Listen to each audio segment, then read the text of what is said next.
Now that you've learned the basics of Sun Salutation A and Sun Salutation B, you may want to begin linking the Warrior series onto your practice. However, if you're still working with Sun Salutation A and Sun Salutation B, it's perfectly fine to continue just those flows because they are going to build strength in the core and all throughout the body, as well as flexibility and balance.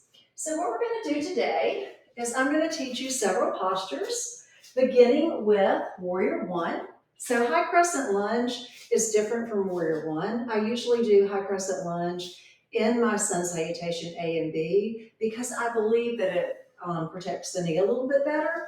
But if you do the Warrior One correctly, you're not going to mess up your knee. So I'm going to demonstrate Warrior One, Virabhadrasana One. I'm going to demonstrate Warrior Two, Virabhadrasana Two, side angle, Utthita Parshvottanasana, and then finally Warrior Three, Virabhadrasana 3. I'm also going to show you Airplane Takasana. So if Warrior 3 is challenging for you, maybe try Airplane. So that'll be in a separate video. To begin with, I'm going to place my blocks, one on each end, the long ways, and I'm going to turn them up to the highest level. So we always want to have blocks when we're practicing. If you haven't already done so, warm up with some Sun Salutation A's and B's just to get the muscles warm. Pause the video and then cut it back on to practice this tutorial. So beginning with mountain pose, I'm going to come to the top of my mat. I'm going to remember I want soft knees. I want to spread my toes nice and wide, find the four corners of my feet.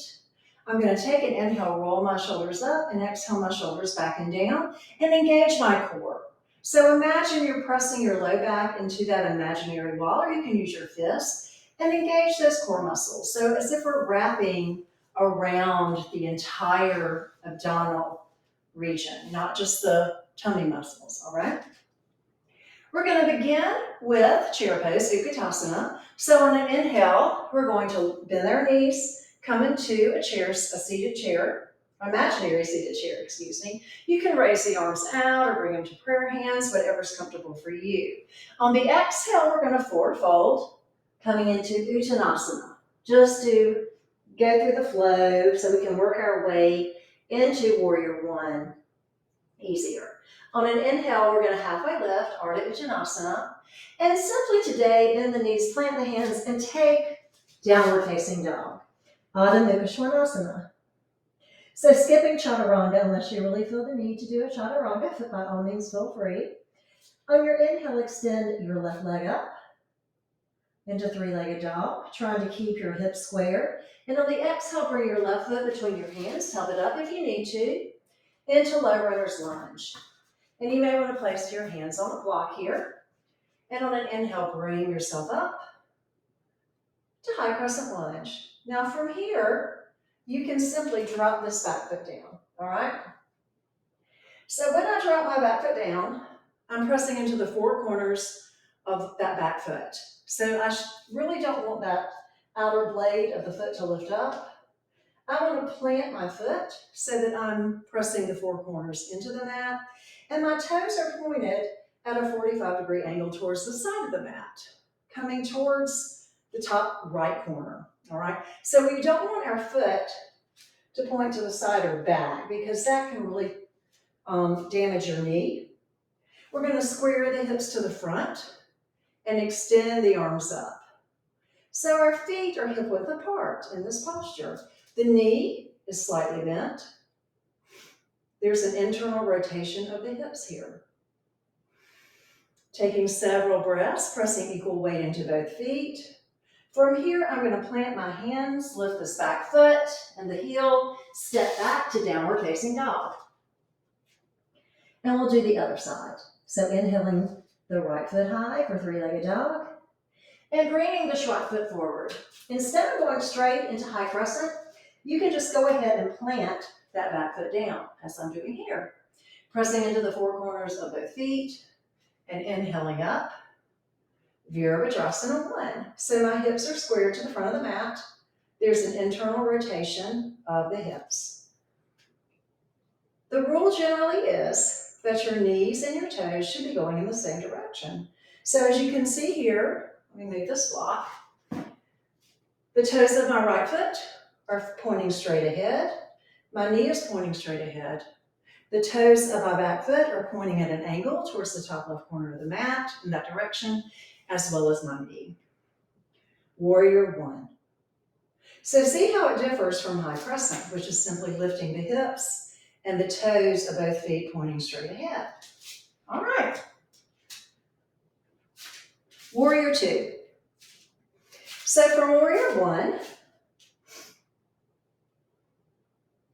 I had this foot back first. No, this foot was back first. So from warrior one, let me do this one because I want to be able to face the camera. All right, so from warrior one, I can transition straight into warrior two. But the difference here is that my feet are no longer going to be hip width apart. I'm going to move this front foot over so that my front heel is going to align with the arch of my back foot.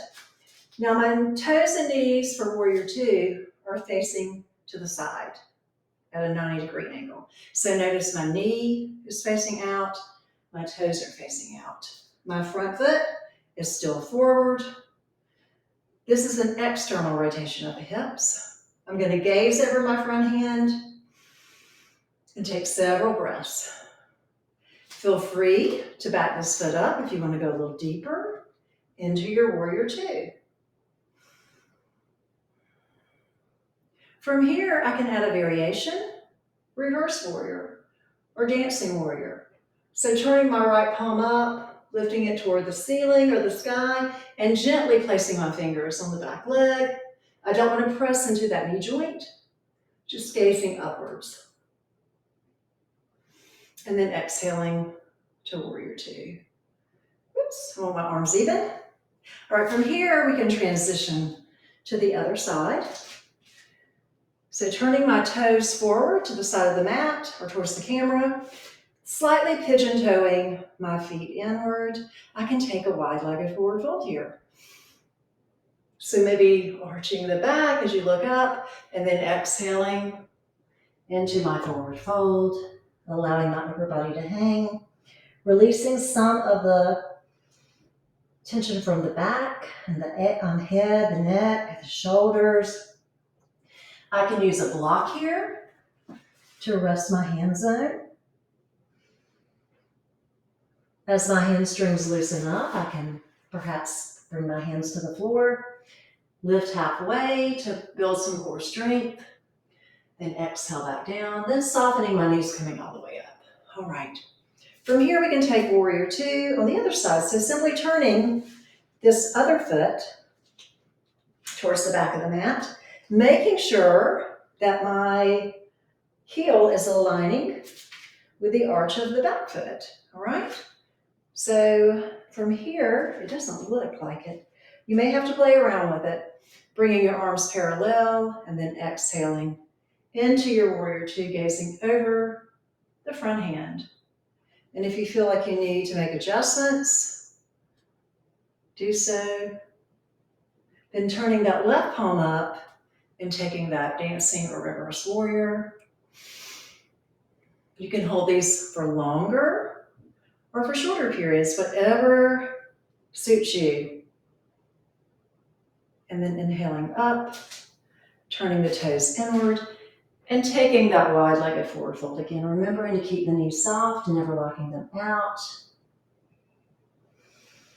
Taking several breaths here, letting the head and upper body hang. Lifting halfway, softening the knees, using your core to come up, and then you can just heel toe in. There we go. So a nice, easy transition coming to mountain pose. The last pose I want to teach you today is side angle pose. These are all very powerful postures. So if you begin to link them on, you may want to work in a wide-legged forward fold or take a longer downward facing dog or even take child's pose as a break. So anytime you feel you need a break, coming to your knees and simply sitting back for child's pose. Always listen to your body so that you know how much you need to push yourself, what your edge is. The edge is that point we want to get to, where if we go any further, we might hurt ourselves, but we're challenging ourselves with our edge. We're stopping right where we need to be. And finally, side angle pose. So I'm going to begin in Warrior Two. So just adjusting myself in Warrior Two. I'd like to have a block on each end of my mat because we can rest our hands on a block during side angle pose. So I'm going to start with Warrior Two, gazing over my front hand. And from here, making sure my feet and knees are in the right alignment, I'm going to reach forward on an inhale, and then on an exhale, place a block to the inside of this foot and extend the arm up to start. Pulling that top shoulder back, gazing up if it's comfortable for you. It's not really comfortable for me to gaze up, so I like to look down at my foot. Sometimes I'll look to the side. I also have a shoulder issue in this particular shoulder, but the form of the pose actually calls for you to extend your arm over your ear with your palm down. So this is very powerful. If you're comfortable, you can lower the block some. You don't have to. You can place your hand or your fingertips on the mat. You can even bring this elbow to the knee. You're going to get plenty of work regardless of how you decide to position your arms. So from here, we're going to straighten the leg, come up. I like to take a reverse triangle here, and then come back. Maybe taking a wide-legged forward fold here just to take a little break. Using a block if you'd like. It's up to you how you're going to do it. Maybe you can touch the floor. If you shift your weight forward some into the front of the foot without lifting the heels, you'll get a deeper stretch. Maybe lift halfway, and then soften the knees coming all the way up. And this time, going to the other side. So finding your Warrior Two, checking the alignment of your feet and your knees. From here, we're going to reach forward and then exhale. Maybe bringing the elbow to the knee, the hands to the mat, pulling that top shoulder back, stacking the shoulders. If your shoulder starts to turn in like this, you are too deep. So use a block to help raise the floor to you. And just rest that hand on the block. Take several breaths. This shoulder doesn't bother me as much, so I can really get into the pose in the upper body on this side. Just kind of listen to your own body, and then inhale up to reverse triangle, and exhale out. And there's your Warrior Series as far as your two footed Warrior Series goes. Okay? Next video, Airplane and Warrior 3.